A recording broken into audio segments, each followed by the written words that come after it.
Our Reed Yaden and photojournalist John Humphreys headed right to Bowling Green within a couple of hours after the tornado had cleared. And he brought us some of the first images in the overnight hours of what had happened there.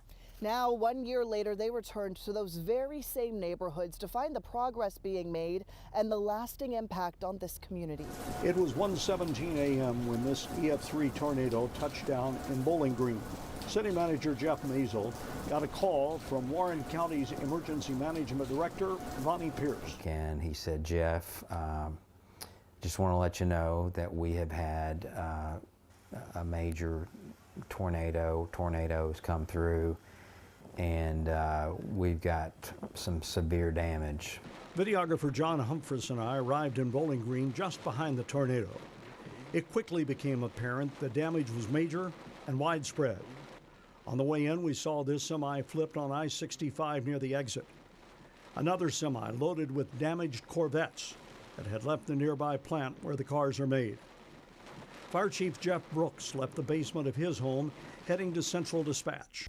When it started to come in, you could tell by the severity and the type of calls, and watch the map and watch our crews kind of gather in this area. And it's good to come back to this area because it brings back all of those feelings. And when it all happened, it would be just a couple of hours getting to the station and getting over here to what we knew as ground zero. I didn't know the magnitude of it until I got to the police station, and I started seeing the maps that they were already producing, the power outage, how great it was. This was the scene all night in the Stonebridge area. It looked like a war zone.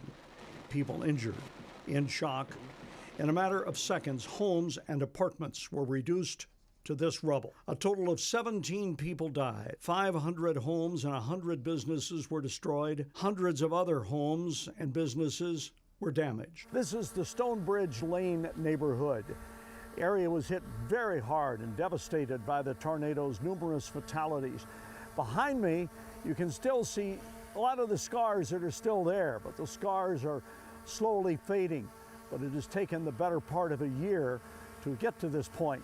Let's go vertical now with our Sky 11 drone and give you a look at this neighborhood, a comparison of what it looks like today compared to what it looked like the morning after the tornado. What nature did in a matter of minutes, it has taken nearly a year to get to this point. We met Angie Guathny at what remains of her home.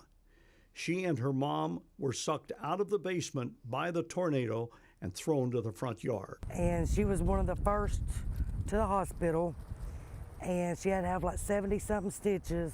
She's recovered. There were so many people that didn't survive, you know, which I still think about their families and, you know, people that loved them. Because there were whole families that literally died that night. We're still in recovery. We probably will be for another year. The recovery started the morning after the tornado. The view from the ground or the air shows the evidence of how a community came together to turn a very dark night into a shining example of caring and helping a neighbor.